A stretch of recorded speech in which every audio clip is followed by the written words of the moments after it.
Yo, what's going on everyone? Septic here. I'm gonna try to keep this as short as possible just so we can get into the video, but Nintendo caught all of us lacking. They decided to shadow drop the new trailer for Xenoblade Chronicles 3. Now we know the name of Wave 4, Future Redeemed. Let's not say too much. I got a discussion here. You can see by how long this video is. You're in for a wild run, and I'm gonna be joined today by Cade, welcome back, and one of my boys, Fern, over here. So it's gonna be us three talking about Xenoblade 3, Future Redeemed. So sit back, relax, and I hope you enjoy. All right, so Nintendo out here treating us nicely with a little surprise of just shadow dropping these trailers. Bro, I'm telling you, I'm getting tired of Nintendo's antics. They out here just shadow dropping stuff like it's nothing. Like, catch me with my pants down. Like, I can't believe it.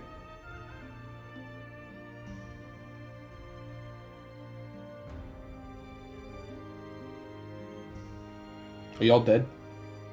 Oh no, we out here. We just out here. Like, I just love it. Like, it's just silence. It's just silent. I'm not gonna keep the whole thing, but I'm just gonna keep a little bit of it in the video. But, God, I was not expecting this trailer at all. Like, where the fuck did they go? Like, I don't know. I have so many questions about how the hell they decide to be dropping these type of shit. I'm gonna keep it a stack.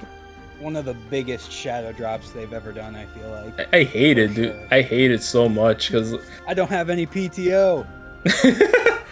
like it's like I'm just there chilling, vibing, and then of course as soon as I see it, I get this rush of energy. I'm like, okay, I gotta watch this like now, bro. Like I gotta do it now. And they had to drop it at bedtime too. I was going to bed. I think I was at work when this was being dropped, and I didn't even notice it until one of my cousins was DMing me like, hey dude, look at all this Xenoblade stuff that's currently dropping right now. I'm like, ain't no way. I pee for myself, and I'm just like flabbergasted, like, bro, who decided to drop this today? Like Nintendo just built different, bro. Like, oh my god, bro. Like literally, like I forgot what exactly I was doing. I know I was playing. I'm going through Ghost of Tsushima right now. I was playing that, and I forgot what I wanted to do. I wanted to show something to my friends. And when I went there, I go on Twitter, and on Twitter, I just see, like, people talking about Xenoblade stuff. I'm like, huh? They're like, well, where does this come from? And I go look at YouTube, and I see a new video drop. I'm like, bro, what? Oh, God. Literally, as soon as, like, that trailer dropped, my whole timeline just exploded. Same. Like, it's just so many people talk about, like, all the stuff that's happening in the trailer. People gushing over the Giga Chads, Rex and Schultz. True. Questioning the characters, like, who is this? Are they related to them? Who is that? What's going on in this story? Why the fuck are you here? I think I know who that one is for, but like, it caught me off guard. I did not expect this to come through, especially at 9 p.m. Like, this just came out of nowhere. But let's talk about this trailer, though. So first of all, guys, how do you rate this trailer? That's what I want to know. What would you rate this trailer? I'm gonna keep it a stack. I rate this shit a solid, like, 8.5 to 9 out of 10. The music was great. It obviously a lot of people drew comparisons to the music being that of Torna, which you can clearly hear. It's like it's Torna inspired. True. The gameplay itself seems pretty the same since it's actually the base game. The only differences that I noticed is basically, obviously, the Ouroboros transformation fusion isn't there. It's just two characters combining themselves. So true. I'm gonna go on a whim and say you can mix and mash these two together. Oh yeah, no, facts, definitely. Cade, what about you? What about your thoughts on the trailer? I feel like I definitely give it like an 8 or a 9 because it's giving me similar vibes to the final main game trailer. Agreed. Understandable. And it gives us just enough to speculate, and I feel like it didn't really spoil much unless you dive super deep into it. Exactly, because I will say, like, this trailer, right? It doesn't really answer anything for us, but it leaves us with questions, which in my opinion is a really good way to do a trailer. It has to leave us with questions. Give us something that will make us happy, but make us have questions, bro. Make us question what we're seeing. I think, yeah, I 100% agree with you. Because there's a lot of things that I want answered. And, you know, Fern, you did bring up a good point because, you know, you mentioned the gameplay thing because there really isn't much new for gameplay, so I don't think I want to talk about it too much except for that. Yes, you can mix and match what is like originally like the Ouroboros thing, where you can choose, like, for example, Shulk and Rex have a duo attack, or have Matthew and Shulk do that. I think that's really like the only new thing there. And there is no fusion arts. That's the other new thing. There technically still are fusion arts. The only difference is that they're called Ouroboros arts. So when you do it, when you do the Ouroboros art, the Ouroboros actually comes up and does the attack with you. But like, it's as if they're like a stand from JoJo or Persona or Persona. They're really just out here saying, nah, we're gonna stick a Persona 5 reference in here somehow. Watch. Persona 5, it's the connection to everything. But other than that, there was nothing else new gameplay. It's the same gameplay that we saw in Xenoblade 3, and let's keep it like that, honestly. Honestly, yeah, because I love the gameplay for 3. It brought the best of both 1 and 2. Everything's pretty fast. Nothing feels too stagnated. It feels fresh enough to keep you engaged. Overall, I just feel like 3's like overall combat just feels perfect. I agree. I still prefer like 2's, but 3 is also really damn good. But we all agree that 2 and 3's gameplay is better than 1. But that's just me. Yeah. We're not gonna get into that one. But I mean, shit. No, talk to him. I 100% agree with you. Yo, I'm gonna spit right now. I'm kidding. Nah, you can enjoy what you guys like though. I don't mind. But yeah, no, I think that's really it when it comes to gameplay. But overall, this trailer. What do you guys think? Like, what do you have to like nitpick from the trailer specifically? What do you want to talk about it? You know? I guess we could. I guess like the point that probably everyone's talking about right now, at least the portion I see most of, bro. How these? Okay, I'm lost for words on how Shulk and Rex have looked. Like, true. Shulk, I kind of expected to get like a sage type of design. Like, he's grew obviously. Like for me, I always consider Shulk to be like a very smart character, you know? Like he studies the Monado, he obviously like tries to understand it, see so on and so forth. Like I wouldn't say researches it, but he understands, he tries to know what type of artifact the Monado is throughout his game. And I feel like that's portrayed very well in this iteration of him. Man's got long hair, somehow lost his arm. His old future connected sword. I feel like this is a very good portrayal of Shulk, where he looks like a sage with wisdom. Rex went to everyone's straight clowning on Rex, but I bet you everyone's gonna want to like straight simp for this dude. Oh, I've been seeing a couple of simps, alright. Just go on twitter.com, bro. I say, like, literally, bro, like, I go on Twitter. And I went to this post like about Nintendo posting about it, and someone said something about Rex, like they wanted Rex to be their daddy. I'm like, bro, chill. Hey, he's 14. Not anymore. True. Like, but no, Rex did get a huge glow up. I've always been someone that loved Rex's design. I didn't care if it was goofy. I knew he was always a scuba diver. He's doing his thing, right? So I never hated on Rex's design. But we can all agree that this new design, 10 out of 10, bro. Oh, yeah. Oh, easily. This man went from a straight everybody makes fun of me in middle school to straight everybody calls me your dad. Bro, oh my god, bro. Like, I'm happy to see Shulk and Rex back. You did bring up that Shulk does lose an arm, which I think is interesting because if you look at his gameplay, he plays kind of similar to Dunban. He only uses his one hand, and he's more of a tank now. Yeah, that is true. I noticed that because like when they were showing the character portrayals, on Twitter, it shows you like their icon, and I was surprised to see that Shulk is a tank. I think we all were here. I don't think any one of us here expected Shulk to be a tank. Mm-hmm. But the thing is, we knew that one of them was not going to be DPS. I think, I don't know if you guys expected that, but like I felt like definitely Matthew was going to be the DPS, but like it had to be one more. It was good, and I was thinking Rex. I just didn't know what they were going to make Shulk. I'm like, they can't make him a tank. It's going to be weird. Mm-hmm.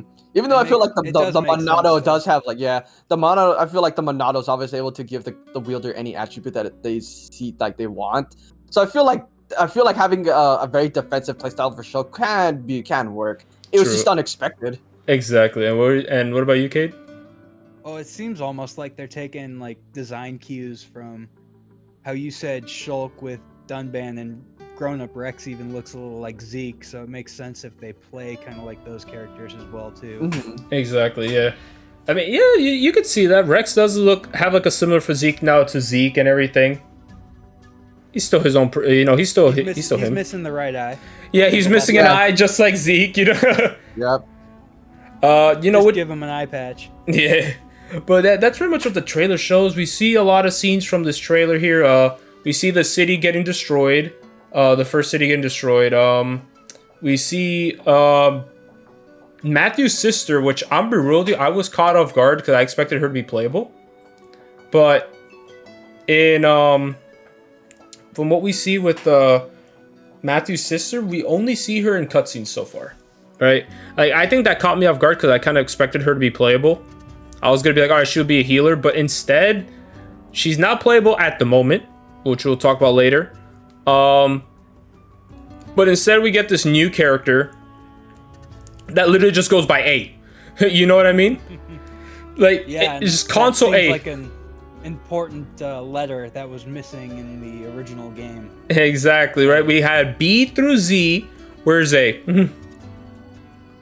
I think we know. Yeah, and now we have our answer here with console A over here. It does make you wonder how much Niall, Matthew's sister, will be playing into the plot, because she's obviously one of the 6 original founders, because she has a statue. She does have a statue, yes. A is not. The city was established after the second city was established after the defeat of N, because we do know that N will be losing a battle here with Matthew. So, yes. Like that's what it said in the lore. So we just gotta see what happens, right? The other thing, let me see here. Oh yeah, I want to mention we talked about Shulk and Rex, but we really haven't talked about Matthew and Niall. But I mean, I think it's self-explanatory that these guys are related to Noah and Mio, and they have their own different fighting styles, and I think that's pretty much it that we could say about these guys. I don't know if we have anything else you want to say about them. Yeah, very clear relation, great grandkids. But that is officially the other thing. Now it's officially confirmed that they are great grandkids of Noah and Mio, given how we see their granddad get stabbed through the heart. Assuming that's N's child, that seems pretty given that they showed the family picture right after his death. So. Exactly. So I'm pretty sure that is indeed him. And remember, he only had one child with Mio, and then Mio died, and then Noah died, and all that stuff. And so it makes sense. You wonder who else he formed this family with. Exactly. Yeah. So like eventually he would.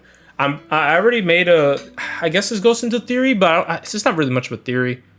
It's more like something I expected, because like when you look at it, right? He goes from he goes from like being alone, and I'm pretty sure he'll eventually be found by someone there, and then he eventually ends up in the city.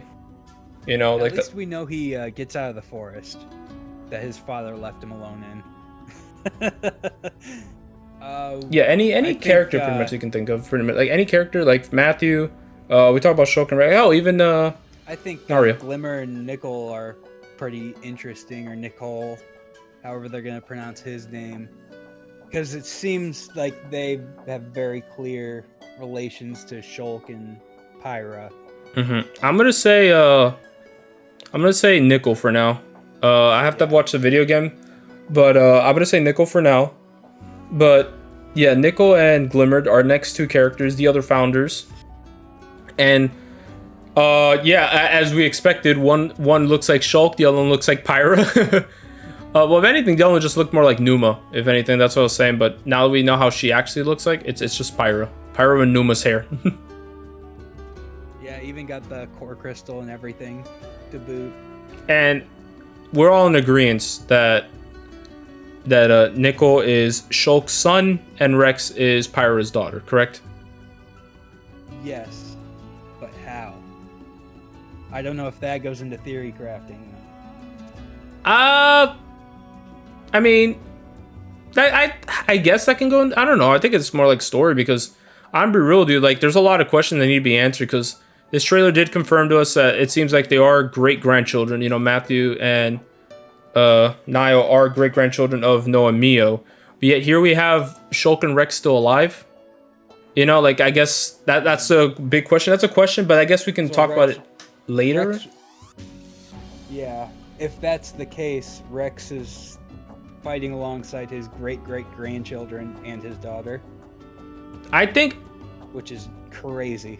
I would say, yeah, because 2/3 of the party is Rex. Yeah, that's right, because Matthew would be related to Rex, because what's it called, Mio and all that stuff.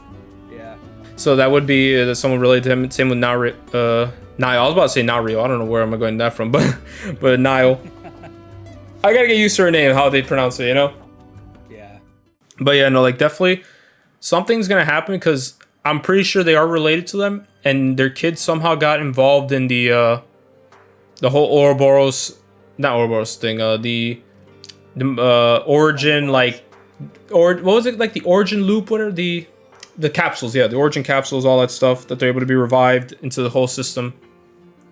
The flame clock system, and all that good jazz. It makes you wonder where Mithra's kid is, though. That is true. We have not seen that yet. Pyra and Nia's are accounted for. Yeah, because we have Mio, Glimmer. Where's Mithras? Yeah, Alvis's. Alvis's, yeah, which Crystal, or Ontos. Ontos, yeah. As I should say. Ontos, yeah. I mean, it's obvious. They haven't confirmed it yet. It's obvious. But yeah, even though they haven't confirmed it yet, yeah. We will definitely see that. We also didn't really talk much about A, but that's also because there really isn't much to talk about her, except for the fact that she looks like Alvis. She's very much the enigma of the trailer. Exactly. We don't know much about her. I'm pretty sure she's the 7th founder, but that's really all we can say about her. She does have an art that Alvis uses, and that's pretty much it. Her mannerisms and speech pattern are very Melia-esque as well. Melia-esque and Alvis-esque, yeah. I don't think she's a descendant of Melia because she's not Hyentia.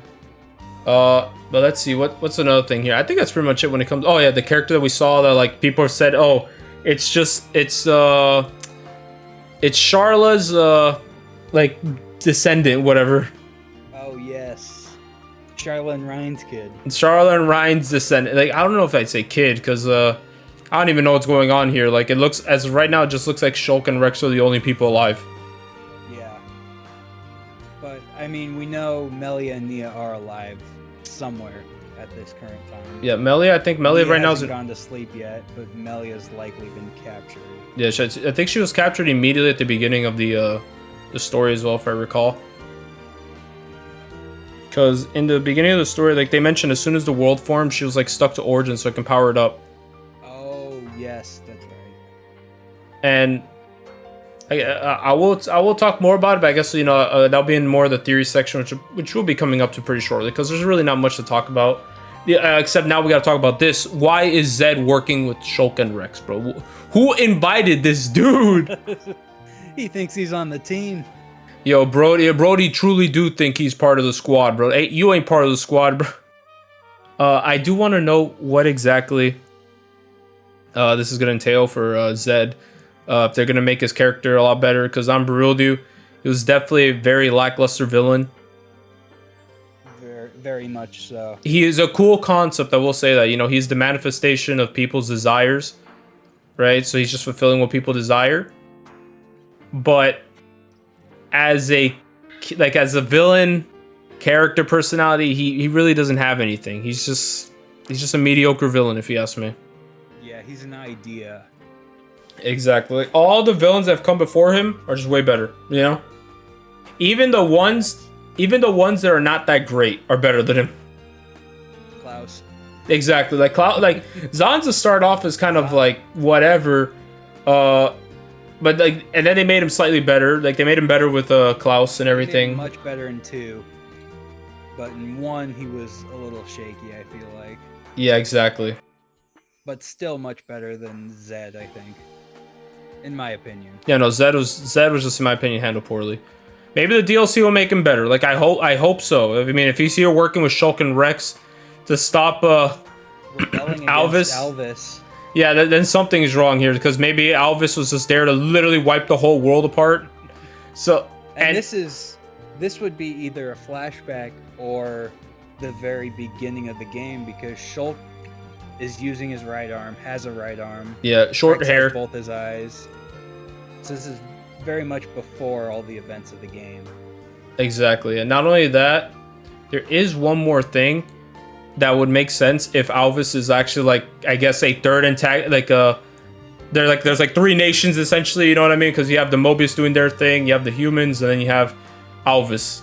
And given how Zed wanted to stop him, and not only that, like I mentioned earlier before we recorded, we do have Fog Beasts back, and it wouldn't surprise me if Fog Beasts are entities created by Alvis and everything. Because like looking at Alvis, he looks like he's like has like the same colorations as what's it called, as the thing from Future Connected. I don't think you. It's the Fog Beasts. Yeah, it's the Fog Beast and everything. When they like the whole giant hole, the rift, dimensional rift that we'd see in Future Connected. Yeah, it does look very similar. Because remember, he's on a whole different level at this point, bro. This man is like the overseer of just the entire world. Not even just like this world, just everything, bro. Like this man just coming through. I think he's just there to like well, who knows? Since Malos is dead and Numa lost her powers, well, Numa's dead too, and Pyra and Mythra don't have the power of the Aegis anymore. He's the only being with the power of creation left in the world. And you think like you think he kind of went haywire with that power or something because he's functioning the whole thing. He's supplying the power to the whole thing. Maybe he goes crazy, but like I'm pretty sure. Maybe he resonated with Origin somehow. And I'm pretty sure Alvis is a much bigger threat than whatever the hell Mobius throws out. Yeah, sure, Mobius is a huge threat, but when you have someone that's basically has the power of God coming through here, that he can just wipe out everything, it's over. Like this man has Zanza's wings now, bro. You know. And he's got Zanza's sword. That too, like, bro. He has Zanza's sword, but it's interesting how it's in the base form of the weakest version. Yeah, not even the second form, just the base form. And it sucks to say. You know how funny it is to say that, because that is Zanza's weapon, but we all associate it with Shulk. With Shulk, yeah. Yeah, but the thing is, that's not Shulk's weapon. You know, his real Monado was the one he got at the end of the game, and he lost. He made along the way. Exactly. Exactly, bro. The friends he made along the way were his true weapon, but he does eventually. Whatchamacallit? You know, he eventually makes his own Monado, the Monado replica EX. Then EX Plus.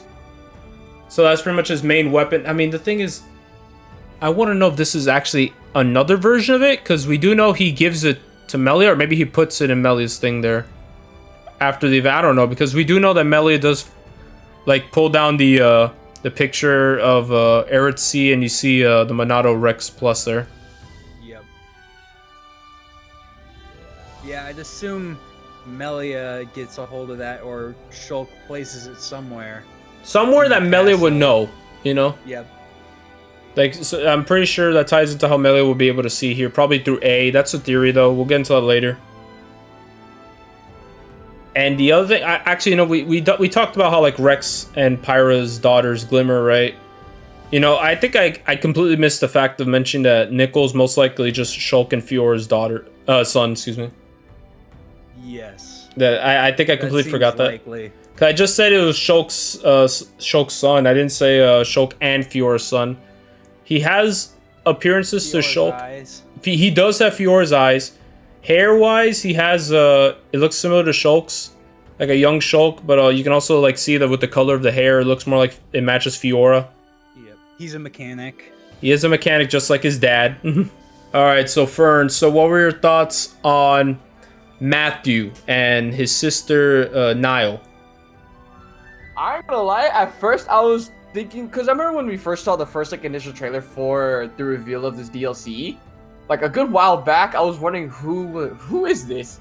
And then a lot of people were speculating like it could be people were speculating as far as like the characters from the Xenosaga series. I'm like, I never touched it to Xenosaga. I'm curious about it. I might touch it at some point, like in the future, but I did not know anything about Matthew. I'm still kind of lost on who Matthew is. Me and Cade, we both said that we think that it is Noah's great grandchild. Yeah, I could see it happening. So they do have a good amount of resemblance. And yeah, because like because he screams out granddad to who N is killing. And I'm pretty sure that's N killing his son. Mm-hmm. So that's pretty much that's what we're saying, that Matthew is N's great grandson. Mm-hmm. And that would make Niall his great granddaughter and everything. Yeah, that is true. That it would be And true. great grandson. Yeah, bro. Rex. Yeah, we got 3 Nias now. Isn't that great? Ironically, the 3 cat girls are somehow connected to like the pro tags like circle.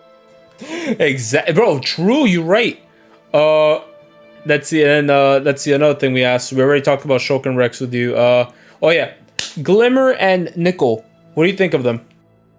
I love the designs. First of all, like I love how Nickel resembles like, obviously, because I'm pretty sure like Nickel is probably like Shulk's son. At least it heavily looks like it. Am I wrong on thinking that? No, that's literally what we thought. We also looked at the hair and eyes, and they match like Fiora. So I'm pretty sure it's Shulk and Fiora's kid. Yeah, I love the fact that he went in a more of a mechanical type of route, where he now focuses on like machinery, so on and so forth. Like how I feel like he shows a lot of Shulk's enthusiasm to learning whatever he can get his hands on. Kind of like how the Shulk got with the Monado, and Nicole ended up getting it with machinery. And ironically, he's from just judging from that family tree, is from Kevis, who Lord and behold. When it comes to Glimmer, that you cannot tell me that's Pyra's daughter. Oh yeah, no, easily free. Rex's second daughter. Now I'm very curious to know how Mithra's daughter's gonna, or son. Who knows? Yeah, it's true, because we don't know unless Rex gets all girls, but I don't know about. Yeah, like because that was something I did speculate too. Like, yeah, they did not see Mithra's child, and that just got me even speculating at some point. Like, what if Mithra's child was like a boy? What if they're a constant? No. What if they Imagine. died? What if they die? Oh God! Yo, the amount of loss Mithra would suffer at this point. We gotta make Mithra lose more. Honestly, I would this might be fucked, but I would laugh. I'm not gonna. He's just so numb to the concept. He just starts laughing like Mithra with more pain. Literally, it's that fucking tool. It's like that image from fucking is it Goblin Slayer? It's like you just get used to it. Also, I just want true, right? Also, you know what's something someone mentioned I had to bring up? So as we know, Nia's a little bit more on the flatter side, right? And Mio kind of has some on her, right? Like I say normal. Why does the third cat girl have a? Yeah, how is her? Like, bro, Niles is way different. And I saw someone making fun of that. Like, someone was like, "Bro, Nia out here in shambles, bro." It's the Noah genetics. The Noah genetics. Exactly. How does your family line later strike richer in the gene pool? And for hey, but you know what? Nia wins in the hips, bro. You know what I'm saying? So That's where it counts. Yeah, true. Like literally, when you compare Mio's hips to Nia's hips, they don't compare. They don't compare. She's undefeated. Exactly. Nia reigns supreme in that aspect. But going to, I guess, the last character in our party, we have A, and I want to know what you think about that, Fern. I'm really interested to know more about the character because I obviously I remember told you like yesterday, like A looks super similar to Ethel, which most likely isn't the case. They just look very, very similar. I want to know more. I want to know more about the character. Like I realistically can't really say much because I'm so into what the character is. Like who is she? What has she done? How did she get here? Why is she holding a mini Monado? Like I have so many questions. Why does she have Alvis's core crystal on her left ear? Why does what's it called? Why does she look like Alvis, a gender bent Alvis? And why does she speak like Alvis and I guess Melia to some extent as well? Yeah, like there's so many questions about Console A. Like I'm just curious to know what's her story. Like, there's just because this character existing alone has me branching out into so many questions that this DLC I hope answers, which I'm pretty sure it will. Oh, I know, But- definitely. The shocking amount of red core crystals Yeah, exactly. is Like, blowing my mind. Yeah, no, like, bro, what, like, how powerful is Alvis here? Like, he could just be like, yeah, anyway, so multiples of me. So, you know, Kingdom Hearts has multiple Xehanorts. Xenoblade has multiple Alvises. He's the It's Oprah. crazy. You get a core crystal. You get a core. Like, oh everybody my. out here gets core crystals out here. Yeah, no, so I'm very curious about A. I definitely want to know more about her. And they also have to give Matthew a love interest, I guess, right, guys? But. True. That is the watch there be a third character be introduced. Now it's a whole fucking triangle again. Like, damn it. Like, they gotta have someone lose in the triangle. I swear to you. I mean, technically, we already have a character that did lose in the triangle originally. You know, with Shulk, Fiora, Melia. Obviously, yeah. Shulk chose Fiora, obviously, and then there's Chad Rex who just said, "All three of you." Check said no. I pick option D. Get over here. I love you, and all you get. That ending caught me so off guard, but we're not gonna talk about that. I ain't gonna lie. In retrospect, that ending holds a different meaning now. Mm-hmm. Or that specific phrase holds a whole other meaning when he said, "I love you and all your Bro, guys." That is crazy. Rex that I think just about it. built different, dude. He said, y'all making fun of me, but I'm gonna fuck all the girls that y'all drawn fan art of. On God, y'all gonna catch this." Bro, but no. Another question though I do have is, why is Z here? Yes, I was gonna mention that as well to you. Why is Z here? Yes, like why? Like what in the world is there to make him side with these dudes to be like, hold up, wait, Alvis is actually a threat. I mentioned this to Cade because in the video we are gonna fight Mobius members again, right? But they're also you play Future Connected, right? Yeah, I have. Yeah, if you look at the trailer, you'll see Fog Beasts, which are those creatures that came out of that interdimensional hole, and I'm pretty sure the Mobius and those Fog Beasts are gonna fight. That's what I think right now. I feel like Mobius and these Fog Beasts are not working together, so I feel like Alvis is basically like his own like army essentially, where it's gonna be like a three-way thing between the humans, Mobius, and Alvis. That's what I mentioned to Cade. Okay. Yeah, I could definitely see that happening because I feel like how the whole story of 3 ended up being with two factions, obviously being in a constant loop of just constantly fighting each other up until like obviously the main story or the main events of the story ended up happening. So I could see them definitely going that route again. We're having like the multiple factions coming together to try to having the same or one common enemy. Which in this case being Alvis, which is I'm just like, oh my god, y'all better be ready for this. Alvis, bro. Oh my, bro. This man's coming to sweep. Literally. I think there's something there we'll talk about later that's related to theory, but I guess the last character. Oh no, there's two characters. There's this chick that looks like Charla. Like you kind of see her. She has like this like kind of like thick sword, and everyone's like, "Yo, it's Charla's descendant, or like Charla and Ryan's descendant." What do you have to say about that one? Yeah, I did see that not too long ago because like that's actually a character that I didn't see or didn't pay too much attention to, but then people were posting it on my time like, "Hey, this character looks a lot like Charlotte," and I see someone replies really said, "Ryan really out here?" Yo, Ryan knew what he was doing. He went. Ryan did it with the yointy splunky. He did bone upper, bro. You know what I'm saying? That's actually crazy, but yeah, I could definitely see the resemblance between her and Charla. Yeah. I just feel like a lot of this DLC is just mostly just gonna be the descendants of the characters we've come to know and love, which is definitely something super cool. True. And then the last one. Did you notice Riku in the trailer? Yeah, I did. Why is Rex as a Napon here? Yo, what is blood cooking, bro?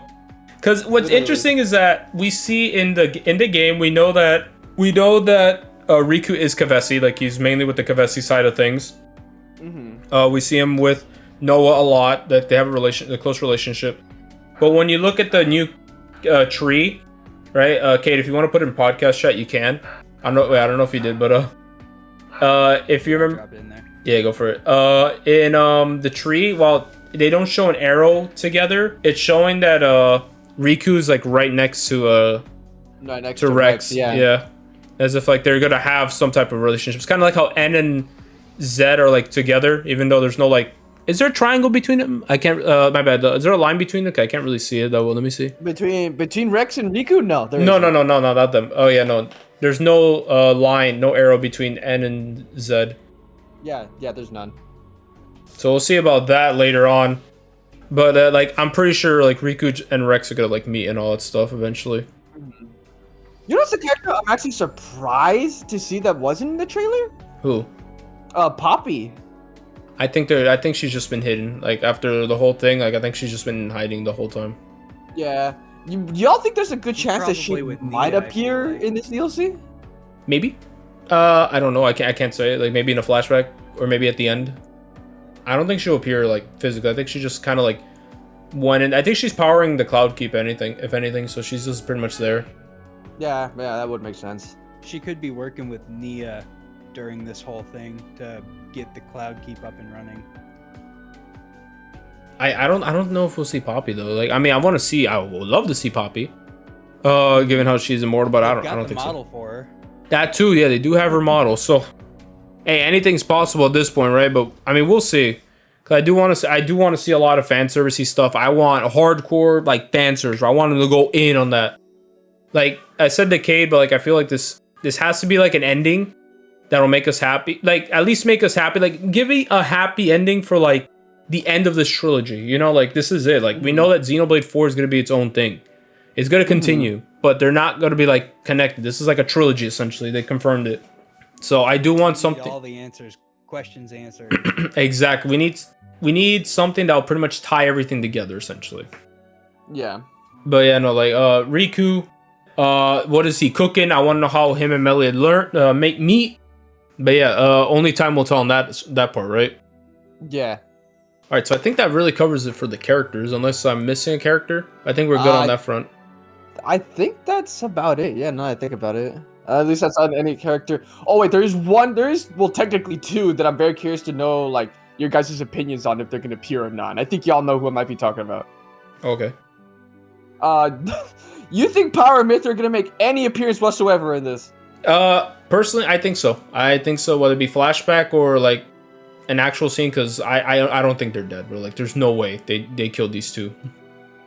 Knowing how popular these two characters become till this day, fucking 2017 till 2023 years later, the amount of art I see of Pyramithra on my timeline is crazy. Like the fact that they've gone for this long. The amount of Xenoblade 2 fan art I see, like I don't even know if you see it as well, Cade, but like even with Xenoblade 3's release, I still see more Xenoblade 2 fan art.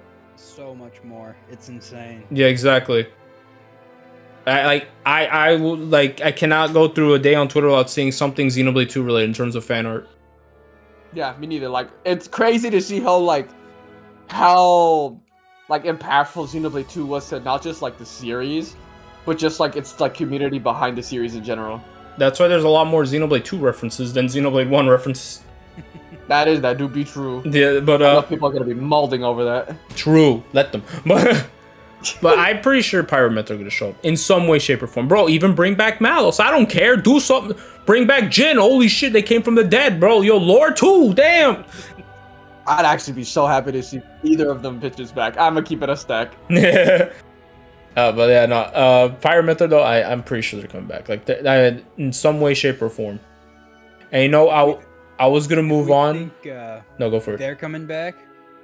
Do we think Fiora will make an appearance at all? Because that is true. Because Fiora is a robot. True. Yeah, that is true. She's a Machina. And she had a Monado in her at one point, so she's similar to Shoal. No, what do you mean, bro? Nario, Nio now has it. Everyone started comparing the lines of her like weird attack things to freaking whatchamacallit, to freaking Maynet's Monado. Lady Mayneth reincarnated. It's like again. Now she's a cat girl. True. Just somehow reincarnated as a cat girl. Hey, you know, fine by me. Sounds like a bad Easter. True. But yeah, no. So like, yeah, no. Like, I think that's pretty much it I can think of. But there was one thing I do want to mention. It falls under the story stuff. Besides us going back to Colony 9, which is cool, Prison Island somehow is back. Because we never, true, yeah. because Prison Island never did get destroyed, but we didn't know where it went, and like we didn't see it at all in Xenoblade 3, and here it is intact fully, and we see them like fighting N on there. So I gotta ask, what do you think Prison Island's gonna be? Do you think it'll be the end, the climactic, the finale, or do you think it'll be like a penultimate area, and there's like one more actual area that they have to go to? I think it could be the lead up section, kind of how it was in 1, where you got to the top, you fight almost final boss, and then you go to the final boss. I could see them replicating the end of Xenoblade 1 too. I think that's where the crazy shit's gonna pop off, because you remember what happens when you go to like the final area before you fight Zanza. You're just basically in space, and it's just this weird area. Like they can go crazy on that aspect, bro. We gotta get the area with all the Zohars in there, or all the conduits. The Passage of Fate. Yeah. Get that area from the concept art. Well, I'm ready to see something. It's like you have not defeated the true bad guy. The only person that can defeat him is himself, and then they explain it. And then they explain how like your great grandfather will be the one to kill your great grandfather. It's like, huh? Scratching his head, confused, like, what the hell are you talking about?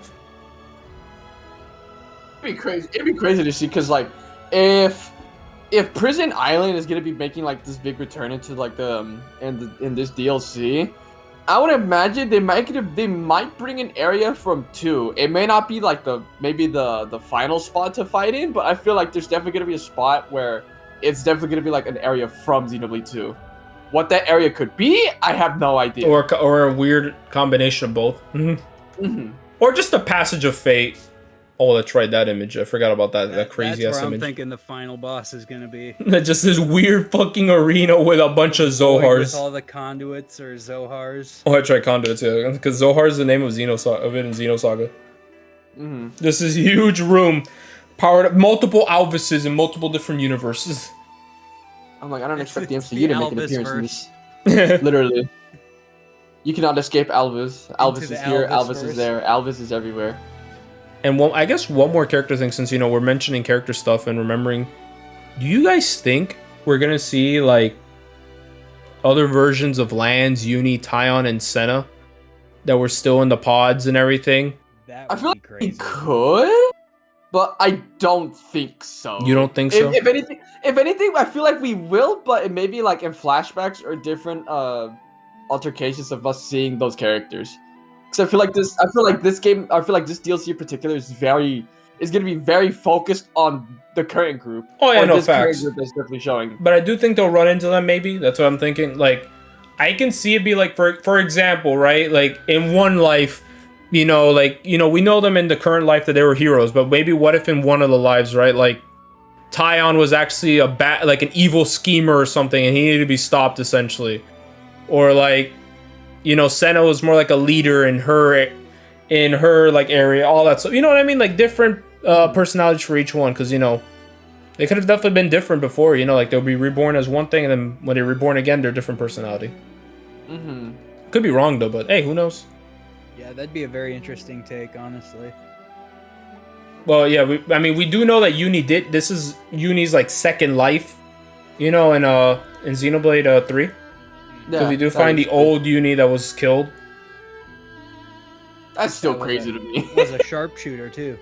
Yeah, the class that is not playable. Free Wamba. Yeah. That's all I gotta say.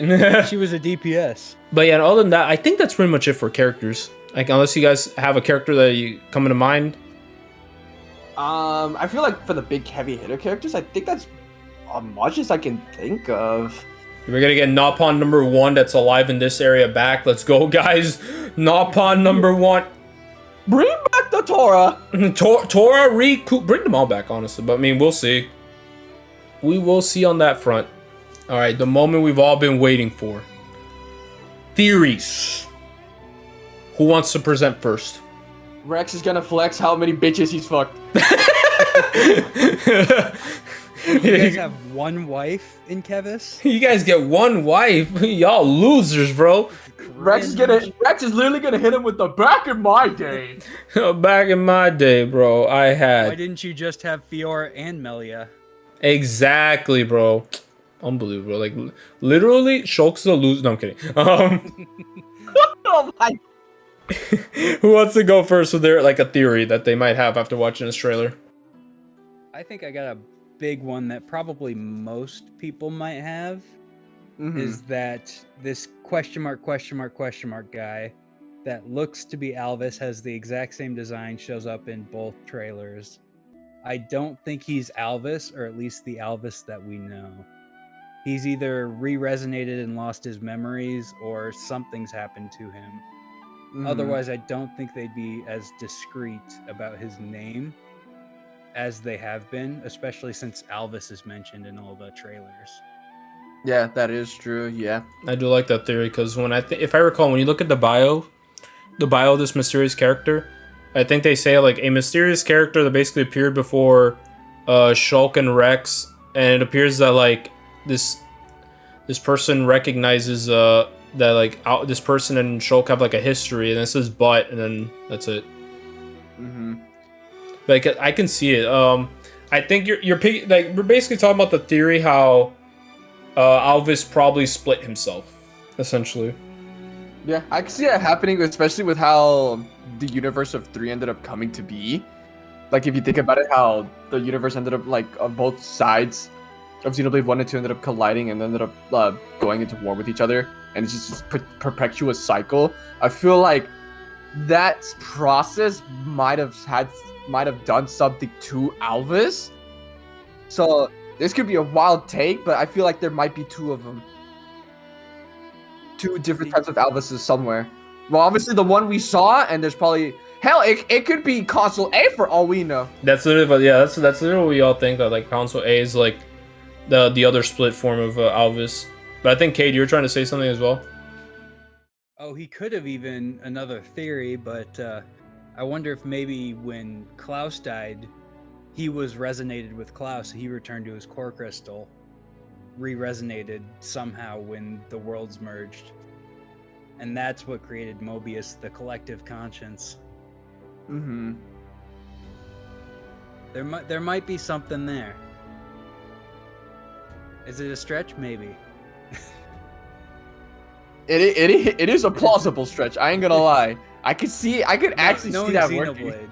Yeah, knowing Xenoblade with how I remember when I first played Xenoblade 2 and how big it was getting in the latter half of the game. I was like, wait, where the fuck is this game taking me? I don't think anybody would have guessed the plot twist in Xenoblade 2. Literally. But when it comes to Alvis, yeah, the fact I do like the fact that you did point out that his name is not even mentioned in like the chart of like the tree. It's just a question mark.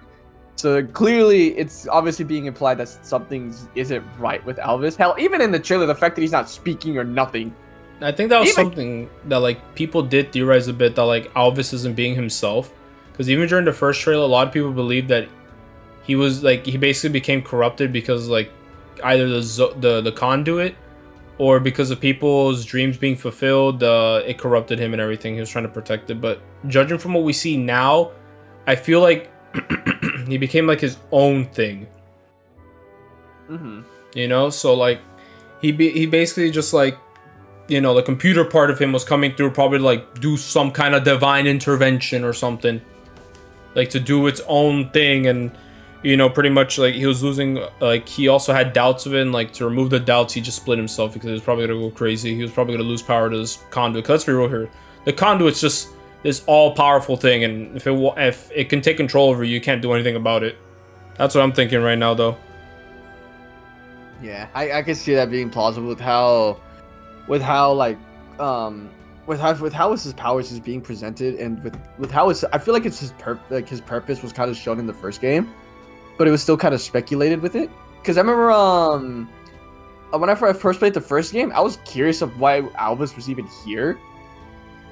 Because I was just wondering when they showed him, introduced him with Shulk. And then later on in the game, he just pops in here and there, like, oh, this and that, and it's up until like the latter half of the game. So I'm very curious to see what exactly Alvis is even here for. I really want to learn more about Alvis because I think it'd be pretty cool that like Alvis's like humanity is like kicking in, that he still wants to protect these guys. You know, he doesn't want to ruin their future and everything because he knows what, like, you know, the morality of what's right and what's wrong. You know, like his coding wise, he knows what's going on is wrong. What's it called? Like he's doing the right, I guess, in terms of his coding, but like morality wise, he knows that it's wrong. So I think that aspect of him is pretty cool. But of course, they had to. They like when he split up, he became a woman. You know. True. They're like, all right, how we get people to pay money for this? I got it. It's good for him. Yeah, good for her. Wait. I cannot mispronouncing people out here. Good for her. You're right. Good for her. But essentially though, yeah, no, like I do feel like Alvis did split himself though. He did split himself and everything. He became this, like, you know, he split himself up to here, and then the original Alvis became like corrupted by whatever the hell is going on with the fog beasts that we talked about and everything. So that's like the main theory though. What about any other theories though? What do you guys? What are some other theories? Because I mentioned this to Cade, so I think I'll mention this one. I mentioned how when you look at A's weapon and Matthew's weapon, right? It's like, it's interesting what they are. Like like, yeah, it's his gauntlets for Matthew, right? But they're like red and everything, whatever. And then we have A over here. She's using, what's it called? She's using like this like katana sword similar to Lucky 7 that has Monado powers. I was they really just merging swords out here. Yeah, I know, right? So I was saying to Cade earlier that if you look at them, right, with the way their powers work, what if at the end of the game, because at the end, let's be real here, we know that Matthew's going to defeat N. It is confirmed, like, through when you look at the founders, that that Matthew is going to beat N. And not only that, we know that Doyle will eventually join them and all that stuff to fight, so I'm pretty sure she might be a 7th party member. What if after N's defeat and all that stuff, like, you know, he's probably going to find out that there's this Noah, you know, like another version of him that's going to be the one to fight him. So what if they give it to Riku, the blade and the gauntlet, and Riku with all the other, like, Nopon sages. I didn't mention this part, Cade, but, like, you know, do you guys remember the Nopon that you have to gather so you can upgrade your weapons? Yeah. Yeah, the 7 Arc sages, I think we were, right? Nopon, yeah. Nopon, I forgot what they were. Nopon sages, let's call them that. There's the 7 great Nopon. I feel like we're gonna gather them up, and he's gonna work on creating that special blade specifically for Noah. And he's gonna combine the gauntlets and the blade, and it's gonna become one. That's why he can use it as a sword, unsheath it to become Lucky 7, and it becomes like a gauntlet. You know? I think that's what I think is gonna happen with it and everything. Well, what do you guys have to say about that? That is an interesting theory, especially because, as you pointed out before we started recording, that Nia says in the game that Lucky 7 or Noah's blade itself is an example of resonance. So I wonder if somehow that can be A's blade weapon in a sense when they combine it. Yeah, like Melia and Origin. And this is another crazy theory out there that I have nothing to back it up except for Melia somehow knowing about all the events, and obviously her knowing Riku. How can she meet Riku if she was already trapped there? So my theory goes that through the powers of A, she's able to watch everything. Like, there's some connection that A has not only to Alvis but to Melia. And that is how Melia keeps an eye on everyone. That's why she knows Riku. Maybe she's talking through A to him and everything like that. So that's why Riku knows her. Like that. Look, Riku's definitely cooking something, bro. Because at the end of that, when Melia's leaving back to her area, and she gives Riku that look, and Riku gives back that happy face look, I'm like, what's going on here? What happened here? Oh, what buffoonery happened while I was out and about? It's like, bro, I was literally just sleeping. Or next thing I wake up to and find out Riku knows Melia. What the hell? Literally. There's this is a side note, but did you guys notice the finishing art that the characters have when they're showing gameplay of it? The combos. Yeah. What about? Rex's gauge, when it's full, he uses the Infinity Blade. Yes, the Infinity Blade from Xenoblade 2 specifically. I'm like, wait. I'm like, you telling me I'm about to bust out that big ass fucking sword? No, big ass Numa sword. Because I think people are predicting that like when he does that, he Rex has a gimmick where he can combine both Pyra and Mithra swords to become Numa's sword. That will actually be sick. And with A is able to use vision. Yeah, that's true. That's right. She can use visions. Oh my god, that's right. Oh, that's right. She can use visions. Visions, and she has an art of Alvis, which is cross ray. And ironically, with Shulk, he has as Monado Buster. That is right. That's the only Monado art he has, except for Monado Rage. But Monado Rage is an Ouroboros art. I don't know if I mentioned this to you, Fern, but when it's not Talon arts anymore, they're called it's called my bad, Fusion arts. It's not called Fusion arts anymore. It's called Ouroboros arts. And but we did mention it, where when they use the Ouroboros art, yeah, it becomes like a persona, like a stand kind of thing. Yeah, so we did mention it, yeah. But yeah, we do see he has one of them called Monado Rage. So that's very interesting. But he only has Monado Buster. No Monado Speed, no Monado Armor, no Monado Shield, none of that good jazz, sadly.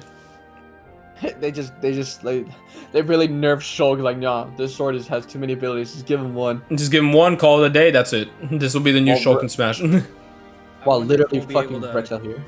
Change out those arts though. I wonder if he's got them all. That's a good question. Only have one set. That'd be fucking sick. That would be awesome, at the same time depressing. You know what I mean? Yeah. Because like imagine that, like this man was known for busting out all these Monado arts, and you can only do now one at a time. Like you have to set in the main menu and everything. That'd be horrible, bro. He said, age has finally caught up to me. Yeah, like I'm old now, bro. Damn, living for so long has killed me, bro. One arm, one art. All right, next up. Who wants to bring up a theory now? Because I brought up a theory at Cade, was it? Yeah, Cade, you brought up a theory, right? Yeah. All right, who's next? All right, I guess Fern. Yeah, there is one theory, and I personally really thought this one through, but I just feel like there's a connection somewhere, and that's the whole purpose of why Z is really here, because with up to 3, like throughout the story of 3. Up beating up so on and so forth, it just makes you curious as to why he's here. Like I feel like N has a very good reason to be here, but Z, I just can't figure out a reason why. Because I think out of the whole trailer, I was tripping as to why Z was even here. And that's true. We all were. And my guess is like, okay, so you know, with like fuck. Okay, so this is gonna be spoiler for 3. I would just say that right now. We've been talking about spoilers since the beginning, so I don't think it matters at this point. True. But I just wanted to say it right now. Like, you know, with like at the ending of 3 that the worlds are starting to merge off of each other. I was thinking like, okay, at some point, either the worlds merged again for Z to still be around, or the fact that this man could travel through time space itself to really just be out here. Which I personally don't think the latter is true. I feel like I feel like this has a connection to Alvis, where these two universes are merging with each other, and that's why Z is still here. I see. So you think it's something like where it's like, because they said it's a prequel, obviously, but you think it's one of those prequels that's like connected to like what Noah did, because Noah had to do something in the ending of the game to cause the fusion to not happen. Because let's be real, because like that fusion was like, it's as if they continued off living regularly as if before the fusion happened. Now here's the thing: we don't even know if the fusion actually did happen, because at the end that ending was really confusing. Because well, you know, you can just say theories on like, Noah heard Mio, that the world's fused, Mio's there, and he heard her flute, and he went to go see her. Yeah. But there's nothing confirming that, you know, that's just theory speculation on our part, you know? Very much left up to interpretation. Yeah. You could just say that he heard something that caused good memories and he just wanted to, like, just follow where it was taking him, you know? Or, you know, that Mio's there in his world and he's just gonna go see her, you know? Mm-hmm. Let me ask y'all this, right? They don't confirm that. Mm-hmm. Because I feel like if we knew the answer to the end of Xenoblade 3, it might ruin the end of Xenoblade 3. What made it good, in my opinion. Mm-hmm. But I have a lot of questions on how the world started. The combination of origin, everything like that, creation of Mobius. So that's what I want to know. Like you as well. What's Zed doing there? Why was he created? Why is he calling Antos his god? He is calling him his god, that is true. I also... I feel like this is just like a very particular case where like the main villain of the game comes back in the DLC. Which is like, it's something I don't see very often, if not rare. Hey, they did it in Torna. Yeah, that's another case too. It just makes me question. I'm just like, why is he here? Why is bro here? Who invited this man, bro?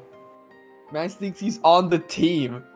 Like, bro, like, I really want to know, because what are the theories that we can make out of this? Because, like, I'm real with you, like, making theories, like, if this was something that was coming out in June, we would have had time to at least think and gather some thoughts. No, we got only less than a week, bro.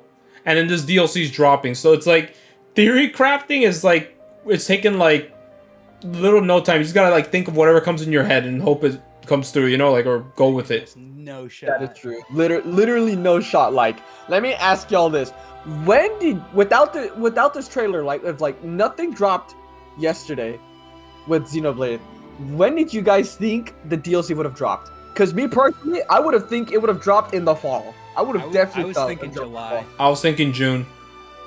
I was thinking September. No, you remember, guy had it far off, bro. Because I'm just like, with how little they showed us in like the first trailer, I'm like, okay, we'll probably still have some ways before they finish this. But nope, Nintendo said, nah, fuck you. Here's the trailer. Comes out next week. Thank you. Goodbye. Here's a shadow drop. Catch you with your pants down. Good luck. Go and beat it before Tears of the Kingdom comes out. True. Good luck. I'm like, oh god, Nintendo, I'm still going through Mega Man Battle Network Collection. Please let me finish Nintendo, this. please. I'm never gonna beat Ghost of Tsushima at this point. You and me both. Like we're stuck. We're stuck in Ghost of Tsushima hell. We're never beating it. It's stuck. It's gonna be stuck in limbo. And I got Jedi Fall. Final Fantasy 16. Yeah, bro. I got Jedi Fallen Order coming out next week as well. Oh my lord, bro. Now I'm curious, like, let me ask y'all this, right? Because this is another this has nothing to do with the kind of theory, but it's more on gameplay aspect. Since did you guys see that picture of that the community thing is gonna be back in this? Oh god, that's right. I completely forgot about that. Yes, Cade, communities are back. Somebody's gotta send this to me now. Hold on. Let me see if I can find it real quick. But I saw this on Twitter, and I was like, I was so happy. And then I saw the community thing is back, and I'm just like, oh god, please no. We can't fight the final boss till we get to the community level. Dude, 4. so long as that aspect's not there, hell no, bro. Please don't. But I will say though, the community thing, right? Like someone was saying that, like, what if this community thing is just people that will later on become like descendants of other characters that you see in the in the city later, which would be pretty cool, honestly. If that's how they rework the community, then I'm perfectly fine with it. Cause my biggest gripe with the community in Torna was the fact it was mandatory to even progress the main game. Exactly. Like, I love the story. A cool system. It definitely was a cool system. I just hated how they connected it to like, oh, if you want to like, progress through the main game, have like this many people in your community. So now I'm forced to do side quests. I was like at the point of like looking up videos on how to break the game and just completely bypass parts where I shouldn't even be bypassing. I was that annoyed with how they like reworked like the community into like the actual main story, because I love the story for Torna. Don't get me wrong, like I loved it. I ended up like I got super like stuck into it, And then when the game reminded me I needed like this many people in my community, I'm like, oh, okay, yes, now I have to play Torna. Yeah, I was doing all the side quests, so it wasn't as bad, but yeah, it can still be annoying, you know? And you know what? I do have, I guess another theory. Oh, he's gonna send it. I do have another theory, though. Yeah, there it is. Look at that. Isn't that beautiful? It's beautiful, bro. It's just like in Torna too. It's horrible, bro. I hate it here. But I do have another theory here I can mention. So, what if this is a similar situation to Age of Calamity and Three Hopes? And what I mean by that is, for Age of Calamity, to explain it, Age of Calamity followed the events that happened in Breath of the Wild. You know, the whole thing before the time skip and everything, where they had the war, and then eventually the champions fell, and then, you know, Link was put to sleep and Zelda sealed Ganon. All that good jazz. Eventually, you know, Link was awake and Breath of the Wild happens. But in Age of Calamity, that doesn't happen because of the intervention of the future champions. They come in and save the past champions, and they end up living, and it creates this new, like, alternate reality where, you know, instead of the champions falling, they're successful in their missions, and they all confront Ganon. Like, Calamity Ganon hasn't yet spawned in, he's just in this beast creature thing that you can fight, and they pretty much take out Ganon. So, it was an AU. Three Hopes. Three Hopes doesn't really have anything big. The only difference, I guess you can say, Three Hopes is that instead of Byleth killing Shez, if they're even canon, Shez ends up awakening to Arvel. He gets his own powers.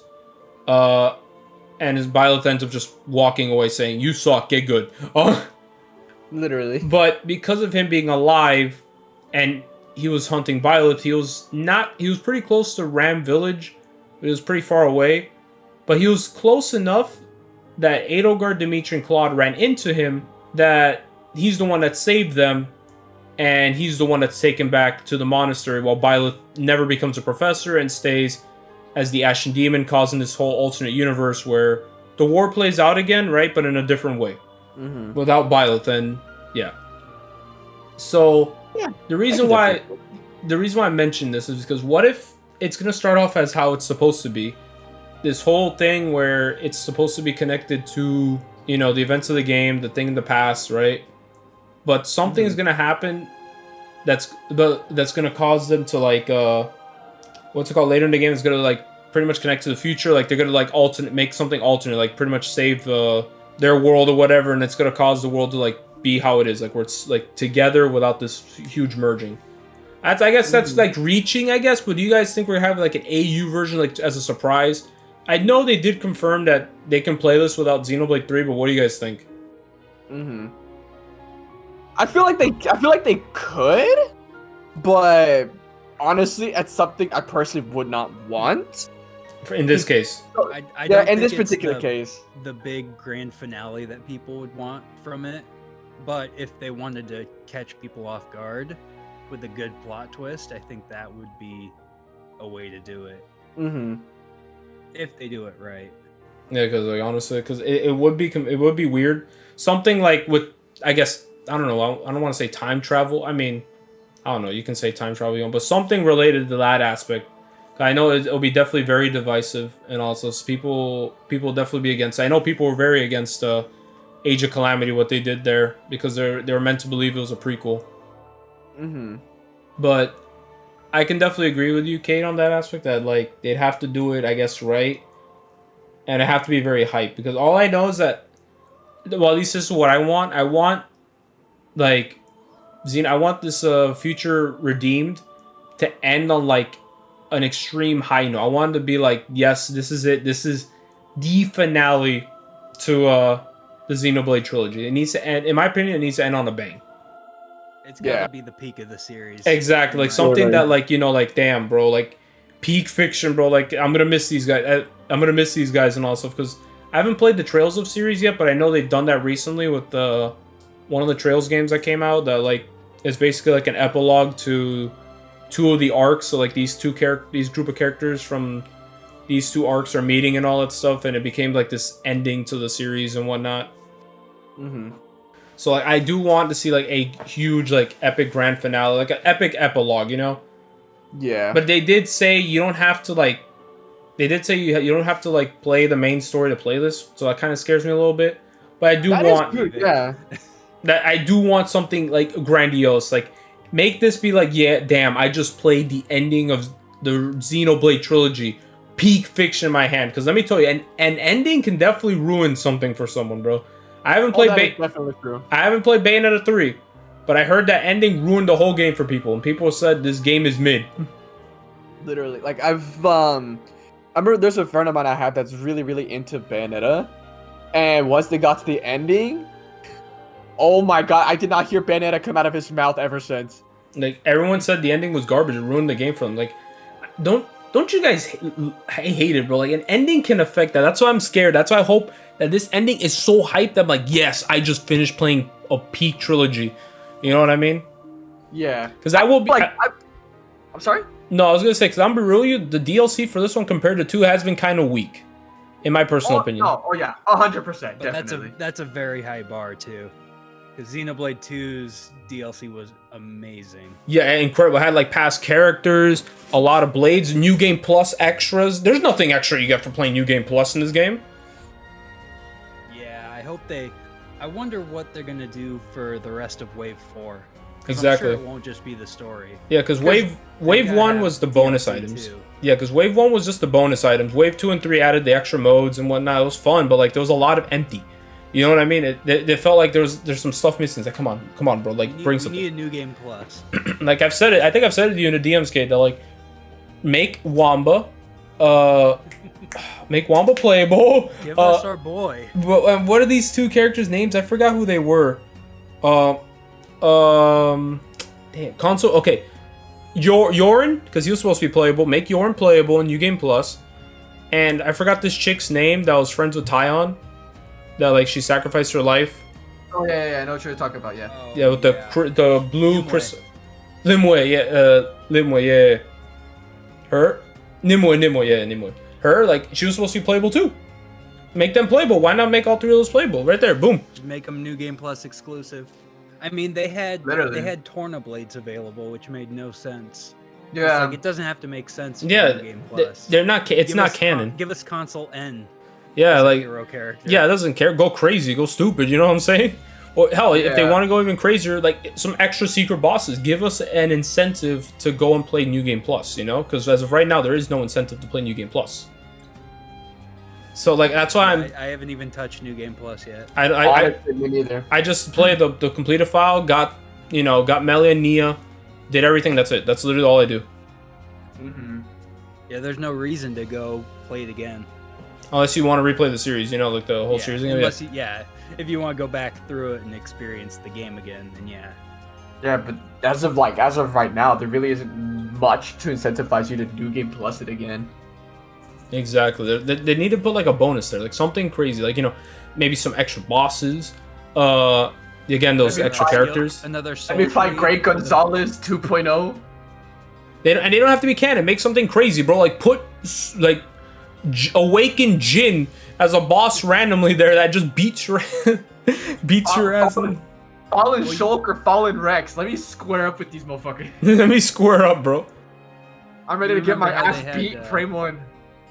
How they had secondary skill trees in New Game Plus. That too. Oh They yeah. And they could had do that and they for cost soul so trees. much SP. They cost They did. so fucking So much. much. This game is a little bit easier to get them, but I have a lot of SP from just playing the game because you can get them all easily for the Ouroboros. Like, how about something extra like that makes us want to spend that, you know? And you finish the soul tree before the final boss anyway.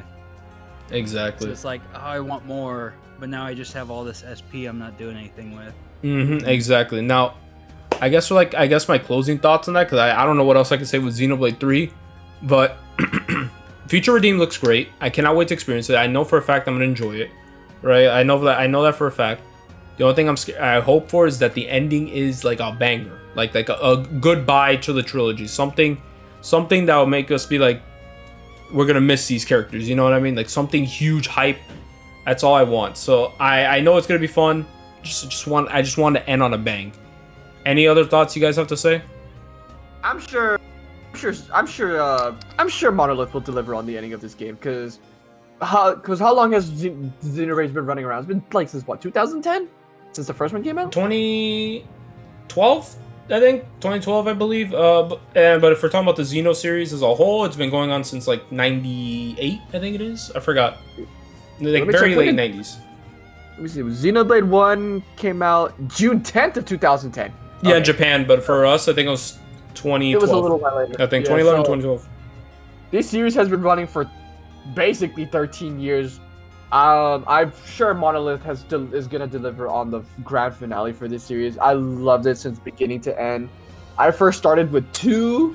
Same. To this day, it's still my favorite one out of the 3, even True. though 3 is very close. True. And I loved all of 1. Even though 1, I feel like gameplay-wise, it gets stale pretty quickly. Yeah. But the story for 1 is what kept me captivated for that game. This game story, Xenoblade 1 story is really good. I do feel like the character interactions are better in 2 and 3. Mm-hmm. But like definitely 1 story is also really damn good. They're all good games. Like we say that 1 might be our least favorite in terms of gameplay compared to the others, but it's not that's not a bad thing, you know. It's like it's minor, you know, because at the end of the day, Xenoblade 1 is a phenomenal game. Mm-hmm. Yeah, I just know that Monolith is gonna deliver on this DLC. I just hope they do, because like you said earlier, if they somehow fumble the bag with the grand finale for this, I'm gonna be sad. I'm gonna be playing Marvin's Room for like a week. I will be so depressed, bro. And what about you, Cade? Anything you have to say as well for your closing thoughts? I just hope they go big. I got faith. Yeah, same. You think back to when 3 was announced and they had that interview that they started writing 3 around the same time they wrote 2. So they've had this planned. I feel like they're going to pull it together really well, and I think it's going to be very satisfying. Agreed. All right, so wait, before you end this off, I want to shoot y'all a quick mind-thinking question. So, out of the characters that we saw from like the trailers and whatnot, or heck, even the characters we might be playing with in the actual like DLC, do you think there's gonna be any major deaths? Shulk and Rex. Yeah. Dog, if those 2 actually end up going out, I just hope it's like in the most Giga Chad best way possible. So if they end up like dying in this DLC, like this is their last hurrah, make them go out like straight fucking Chaz, like straight swinging for their last breath. Exactly, agreed. Rex is about to hit you with a double spinning edge, and then he's like, "I'm out of juice." And let's not forget, Rex and Shulk are now founders. So unless they die before the city gets founded, we'll see what happens. Because at the end of the day, they were mentors to the actual founders. We don't know who they are. We just know that is true, yeah. they basically mentored them. We're probably gonna see who they are soon. Maybe that girl that we saw look like Charlotte was the founder, was the one that was mainly close to, I don't know, like say Shulk. You don't know. Mm-hmm. Or who knows? Maybe Mithra's kid is already dead in this game. She's just probably playing Cups in the Rose in the background. Oh my lord! Mithra can never catch a break. I swear to you. It's over, bro. It's over. Her kid's the Yorn of the DLC. True. No, in terms of deaths, yeah, I think Shulk and Rex are definitely going to die. That's my personal opinion. I hope not, but we'll see. I personally hope they don't, but if there was to be a death in this DLC, it'd be them. I don't want it to be one over the other. I'd prefer it if it was both, because like the motivation that the probably the main cast would get out of their deaths would be like huge. Yeah, exactly. Like it'd be them, and I guess maybe A, because you know her connection to Alvis and everything. Maybe so. We'll see what happens to that. Like, and we do know that the 7th founder did not want a statue. So who knows? We'll see. We'll see what happens, because there's possible that she might live, she might not. We'll see. Mm-hmm. I do think she will, or she'll probably go back to. She'll go back to Alvis and everything. We'll see though, because I'm just really excited. Like, are you guys ready for more Xenoblade 3 though? I most definitely fucking am. I am so ready. That's all that matters. The grand finale for this series. I love Xenoblade ever since I played the second game out of whim too, because I bought Xenoblade 2 out of FOMO, and I knew nothing about Xenoblade besides Shulk being in Smash. So once I got that game out of FOMO and beat it, I can at least say that's the best mistake I've ever made. I bought it because everyone was making fun of Dahlia's boobs and fucking and Xenoblade. Like people are complaining about it. I'm like, people are complaining about it. I'm gonna buy it. Let's see what's up. But no, I love it now. I love this series so much. It's such a good series. But does anyone else have any other closing thoughts they have to say? No, I think that's basically it. I have faith that Monolith will deliver on the grand finale for Xenoblade 3. They're bringing back fan favorites, mostly just for this DLC with Shulk and Rex being in it. Other connections with maybe Glimmer being Rex and Pyra's daughter, Nicole being Shulk and Fiora. Like there's a lot of speculation that this trailer's giving us, and it's up to us now to discover it throughout the DLC. So they're bringing a lot of ties together, and all to be bundled up in a nice, neat package at the end of this DLC. I have faith that they'll deliver at the very end. Understandable. So let's just have faith. This will end in a bang.